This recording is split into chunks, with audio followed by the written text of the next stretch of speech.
حضرت ابو بکر صدیق. میں نے کہا یہ محبت کی جنگ ہوتی ہے نا. حضرت علی کے ایک بھائی تھے جناب عقیل. جناب عقیل وہ جب انہوں نے کلمہ پڑھا تو نبی پاک کے بڑا قریب رہنے لگے, اور میرے نبی کریم صلی اللہ علیہ وسلم بھی ان سے بڑا پیار کرتے. حضور فرماتے تیرا کلمہ پڑھنے کی مجھے ڈبل خوشی ہوئی ہے. یا رسول اللہ کس طرح؟ فرمایا ایک میرا تو صحابی بنا ہے, دوسرا تو میرا بھائی تھا مسلمان ہو گیا ہے. حضور بڑا پیار کرتے. اب یہ محبت جو ہوتی ہے نا, اس میں دوڑ بھی لگتی ہے اور یہ بری نہیں ہوتی, یہ دوڑ بڑی اچھی ہوتی ہے. حضرت عقیل اب قریب رہنے لگے. میں نے عرض کیا کہ نبی پاک اپنے ذاتی کام حضرت صدیق اکبر کو بتاتے تھے. گھوڑے کی تیاری کر, فلاں کام کرنا ہے, سیدہ فاطمہ کی شادی کرنی, ہر معاملے میں سیدنا صدیق اکبر پیش تھے. اب جب عقیل بن ابی طالب آئے تو حضور کا پیار تھا ان سے بھی, اب محبت کی جنگ چھڑ گئی.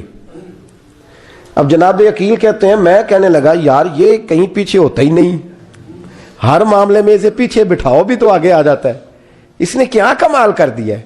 کہتے ہیں آہستہ آہستہ نا میں جوان تھا, ابھی نوجوانی کا عالم تھا, تو وہ خاص پہلو میں سمجھنے سے ابھی قاصر تھا. توجہ ہے آپ کی؟ کہتے ہیں ایک دن نا بڑی باتوں میں حضور فرماتے ابو بکر میرا گھوڑا تیار کرو, تو کہتے ہیں میں دوڑ کہتا تو چھوڑ میں کرتا ہوں. کہتے ہیں وہ چپ کر جاتے. جتنی جگہ وہ مجھ سے بن سکا میں نے روکا. حضرت صدیق اکبر بولے, کہتے ہیں ایک دن نا مسجد کی پہلی صف میں بیٹھا تھا. میں نے پچھلے جمعے بھی کہا تھا اگے ہو بوے جڑا پہلوں آئے, یہ حکم ہے نا حدیث میں, پہلے آئے اور آگے بیٹھ جائے, گدنے پھلانگنے سے منع کیا. کہتے ہیں ابو بکر صدیق, توجہ ہے آپ کی, ان کی عادت تھی کہ جمعے والے دن مسجد کی صفائی کرتے اور صفائی کر کے سب سے آگے بیٹھ جاتے. بات ذرا میں نے قریب ہو کے سن لی, پاس بیٹھ جاتے. عقیل بن ابی طالب کہتے ہیں میں بھی آیا سیدنا صدیق اکبر, اور مجھے کئی دنوں سے جلال تھا کہ یہ پیچھے ہوتا ہی نہیں. کہتے ہیں میں آیا تو حضرت ابو بکر آگے بیٹھے تھے, تو میں نہ جان بوجھ کے, بچہ تھا اور محبت تھی سرکار سے, ابو بکر سے بغض نہیں کوئی, خدا را اس بات کو ضرور ذہن میں رکھیں. فرماتے میں نے کہا ابو بکر اٹھ. مزے کی بات یہ ہے کہ جس مسجد میں صدیق اکبر بیٹھے اس کی جگہ بھی انہوں نے خرید کے دی ہے. مسجد نبوی کی زمین کی سب سے پہلی رقم حضرت ابو بکر صدیق نے ادا فرمائی. اٹھ. کہتے اٹھے, پیچھے چل. توجہ ہے آپ کی؟ آنکھ کے تو ویکھے کو کسی نے, پاویں مہڑا ہوئے تو پاویں تو چھوٹا بندہ آنکھے تو پھر تو وہ خیر ہی نہیں, عمر میں چھوٹا ہو یا مال میں. اٹھ چل پیچھے. اللہ اکبر. حضرت علی دیکھ رہے تھے. کہتے ہیں سیدنا صدیق اکبر اٹھے, پچھلی صف میں, پھر اس سے پچھلی صف میں, پھر اس سے پچھلی صف میں, 7ویں صف میں پہنچ گئے, اور وہاں ہاتھ باندھ دیے. کہنے لگے شہزادے اجازت دے تو یہاں بیٹھ جاؤں, تو رسول اللہ کا خاندان ہے, اجازت دے تو یہاں بیٹھ جاؤں. حضرت عقیل کہتے ہیں بیٹھ جاؤ. حضرت ابو بکر صدیق چپ کر کے پیچھے مل جائے وہی کافی ہے. 7ویں صف, شہزادے یہاں بیٹھ جاؤں. میں بیٹھ جا. وہاں بیٹھ گئے, نماز جمعہ پڑھا, سب چلے گئے. حضرت علی حضور کی بارگاہ, یا رسول اللہ عقیل کو تو کچھ سمجھائے. حضور نے فرمایا کیا ہوا؟ کہ حضور اکثر ابو بکر صدیق سے یار جاتا ہے, آج بھی پہلی صف سے اٹھا کے 7ویں صف میں. شکایت تو حضرت عقیل کی لگ رہی ہے نا, اور حضور فرماتے علی تو عقیل کی چھوڑ, بتا ابو بکر نے کیا جواب دیا ہے. تو ابو بکر کی بتا, تو اس کی چھوڑ, تو اس کی, تو میرے دوست کی, میرے یار کی, میرے خلیل کی بتا. تو حضرت علی رو پڑے, کہنے لگے محبوبہ ابو بکر جیسا درد کہاں سے ڈھونڈ کے لائے. تو چپ کر کے 7ویں صف میں گیا, اور اس نے کہا تو خون رسول ہے, تیری نسل پاک میں ہے بچہ بچہ نور, تو ہے نے نور تیرا سب گھران. چپ کر کے بیٹھ گیا. حضور نے فرمایا بلاؤ ابو بکر کو, عقیل کو بھی بلاؤ. دونوں آ گئے. حضور نے فرمایا ابو بکر جمعے میں کیا ہوا ہے؟ عرض کی حضور کچھ بھی نہیں. حضور نے فرمایا تجھے کسی نے صف سے اٹھایا؟ کہا نہیں یا رسول اللہ نہیں. آپ کو کس نے بتایا؟ حضور کیا؟ فرمایا نہیں میں نے سنا ہے کہ تجھے عقیل نے. کہا حضور وہ شہزادے آئے تھے, انہوں نے یار اتنا جذبہ دنیا کہاں سے ڈھونڈ کے لائے گی. بلے شاہ اوتھے ککھ نہیں بچدا جتھے عشق نے لایا ڈھیرا. کہا حضور یار یہ لفظ تاریخ میں ڈھونڈو گے تو نہیں ملے گے. میرے ابو بکر صدیق کیا فرماتے ہیں؟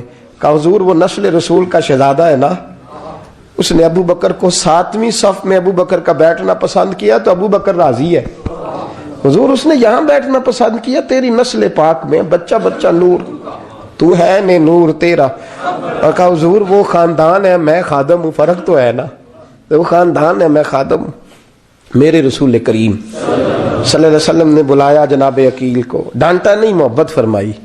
سرکار نے فرمایا عقیل بیٹے بیٹھ جا، میں تجھے سمجھاؤں. پھر حضور نے بات چھیڑی، فرمایا تجھے پتہ ہے میرا ابو بکر کون ہے؟ عرض کی حضور میں. فرمایا نہیں سن، مکے میں سارا مکہ میرا دشمن تھا، یہ میری تنائیوں کا دوست تھا.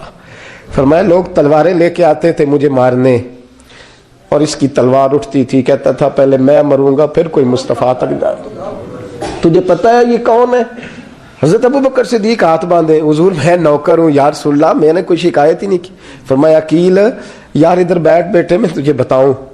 کہا لوگ مجھے شیب ابی طالب میں قید کر آئے تھے، میری بیٹیاں پتے کھا کے گزارا کرتی تھی. یہ ابو بکر تھا پورے مکے میں جو ظلم سہ کے میرے تک غلہ اور اناج لے کے آتا تھا. فرمایا عقیل ادھر آ، میں تجھے بتاؤں، تیرا خاندان تیرا قبیلہ سوائے مولا علی شیر خدا کے، فرمایا وہ سب لوگ میرے ساتھ پیار کرتے تھے، ہمارے اوپر انہوں نے مکے کی زمین تنگ کر دی. فرمایا میں مکے سے نکلا تھا، ابو بکر کی بیٹی غار ثور میں کھانا پکا کے لاتی تھی، اس کا بچہ بکریوں کا دودھ لے کے آتا تھا. فرمایا یہ جان پہ کھیل کے میری نگرانی کرتا تھا. فرمایا تجھے پتہ ہے جس جگہ تو بیٹھا ہوا ہے نا، یہ مسجد کی زمین بھی ابو بکر صدیق نے خرید کے دی.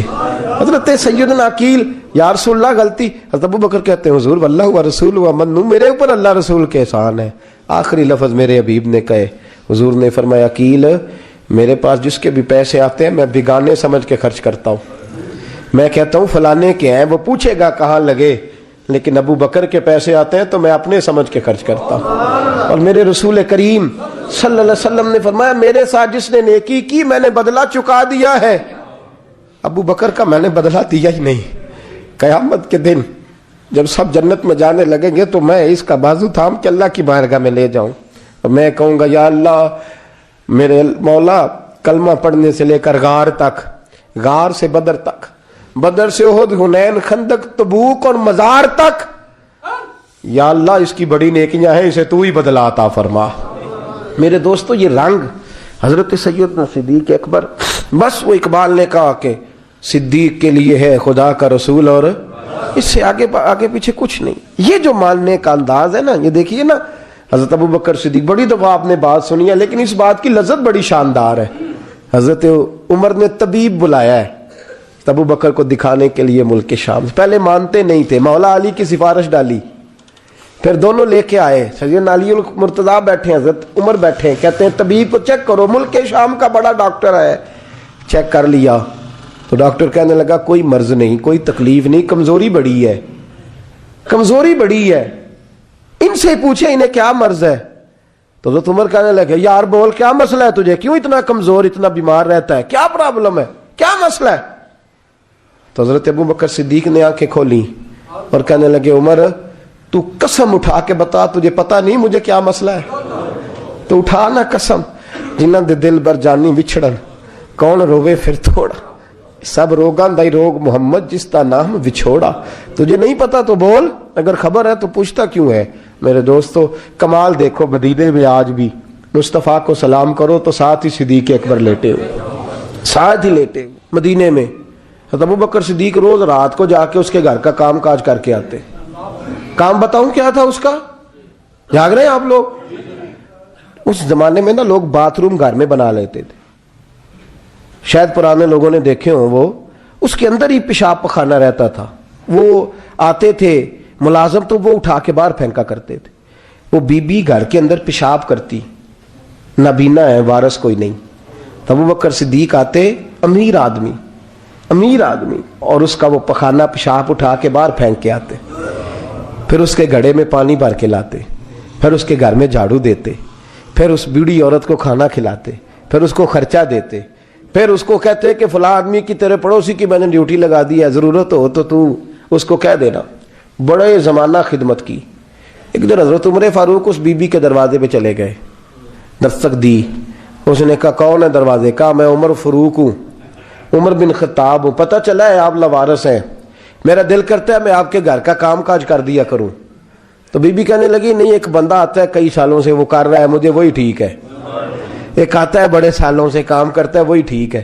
تو حضرت عمر کہنے لگے میں نے بھی کام ہی کرنا ہے، کچھ اس سے کرا لیں، کچھ مجھے موقع دے دے نیکی کا. کہنے لگی نہیں وہی ٹھیک ہے. تو فرمانے لگے میرے اندر کیا نقص نظر آیا ہے، اماں جی مجھے بھی ٹائم دیں. تو بی بی کہنے لگی نہیں وہی صحیح ہے. حضرت عمر جذباتی آدمی تھے، جلالی آدمی تھے. کہنے لگے میں نے کہا نہیں مجھے بتاؤ میں کیوں نہیں کر سکتا. تو بوڑھی اماں کہنے لگی تجھ میں اور اس میں فرق ہی بڑا ہے. کہا وہ کیوں؟ کہنے لگے اتنے سال ہو گئے اسے آتے ہوئے، اتنے سال. تو پہلے دن آیا ہے اور آتے کہہ رہا ہے میں عمر بن خطاب ہوں، اپنا نام بتا رہا ہے. سالوں ہو گئے میں روز پوچھتی ہوں تیرا نام کیا ہے، وہ بتاتا ہی نہیں. وہ کہتا ہے اماں میں کام صحیح کرتا ہوں تو نام کو چھوڑو، نام بتا کے کیا کرنا ہے. فرمایا یہ تھوڑا فرق ہے، اس نے اتنے سالوں میں نام نہیں بتایا اور تو پہلے دن ہی آگے کہہ رہا عمر بن خطاب ہوں. تو ابا جی کا بھی نام بتا رہا ہے، میں نے نہیں کام کرانا، مجھے وہی صحیح ہے. نام نہیں بتاتا، نوکری پوری کر جاتا ہے.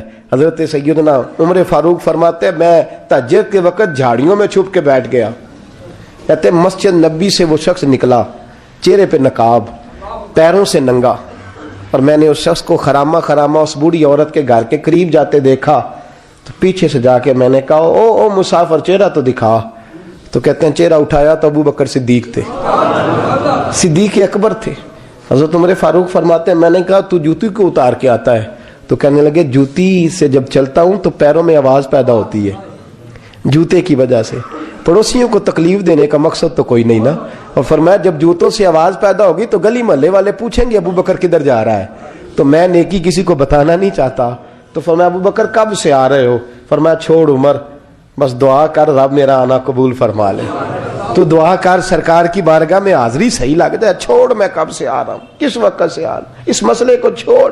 تو یہ دیکھ پانی پر نسویلیاں رنگا رنگ کڑے پریا اس دا جانیے جس دا توڑ چڑھے. یہ بات آپ نے درجنوں بار سنی ہے، لیکن اس پر غور تو کرو میرے دوستو کہ حضرت عمر فاروق فرماتے ہیں جن دنوں تبوک کے لیے میرے نبی نے اعلان فرمایا میرے حالات اچھے تھے، ابو بکر کے اچھے نہیں تھے، مالی حالات کمزور تھے، کچھ مسائل تھے، میرے اچھے تھے. میری سرکار نے اعلان فرمایا کہ پیسے دو. فرماتے ہیں چونکہ میرے حالات بھی اچھے تھے تو میں نے کہا اس دفعہ پہلا نمبر میرا ہی ہوگا. فرماتے ہیں آدھا مال گھر کا، یہ بھی بڑی دلیری ہے. کتنا؟ بولیے. اتنے تو اسی ابے نو نہیں دس دے ساڑھے کو پیسے کنے نے، کہتے ابا جی مانگنا لین، والد صاحب کو نہیں بتاتے، ہماری جیب بکھری ہوتی ہے، ایسے ہی نانا کو مانگی نانا لے. آدھا مال حضرت عمر فاروق فرماتے ہیں آدھا مال میں نے بانٹ کے حضور کی بارگاہ میں، اور ساتھ میرا ارادہ ہے کہ ابو بکر آج میں نہیں تجھے آگے گزرنے دیتا. فرماتے ہیں مال پیش کیا، تھوڑی دیر گزری تو ابو بکر بھی آ گئے. اور منظر کیا ہے؟ کہتے ہیں انہوں نے قمیض پہنی ہوئی ہے بوریے کی، سر پہ ٹوپی کوئی نہیں، پیروں میں جوتا کوئی نہیں، سر میں ٹوپی کوئی نہیں، پیروں میں جوتا کوئی نہیں. کہتے ہیں ابو بکر صدیق آئے، سب کا مال آیا، مصطفیٰ کی بھی اتنی توجہ نہیں تھی، پر جب ابو بکر آئے تو میں نے مصطفیٰ کریم کے انداز بھی بدلے ہوئے دیکھے، اس شخص کے آنے پر بدلے ہوئے دیکھے. فرماتے ہیں میرے رسول پاک کے سامنے ہر چیز ابو بکر نے قدموں میں ڈھیر کر دی، اور ڈھیر کر کے نا چیزیں رکھ کے تو فٹافٹ پچھلی سائڈ پہ، کسی کو پتہ نہ چل جائے، پچھلی سائڈ پہ حضور کے. تو حضور نے فرمایا ابو بکر سامنے آنا، گھر کیا چھوڑ کے آیا ہے؟ فرمایا ہر چیز پیچھے بیٹھ گئے. تو محبوب نے بازو تھام کے آگے کیا، فرمایا کیا چھوڑ کے آیا گھر؟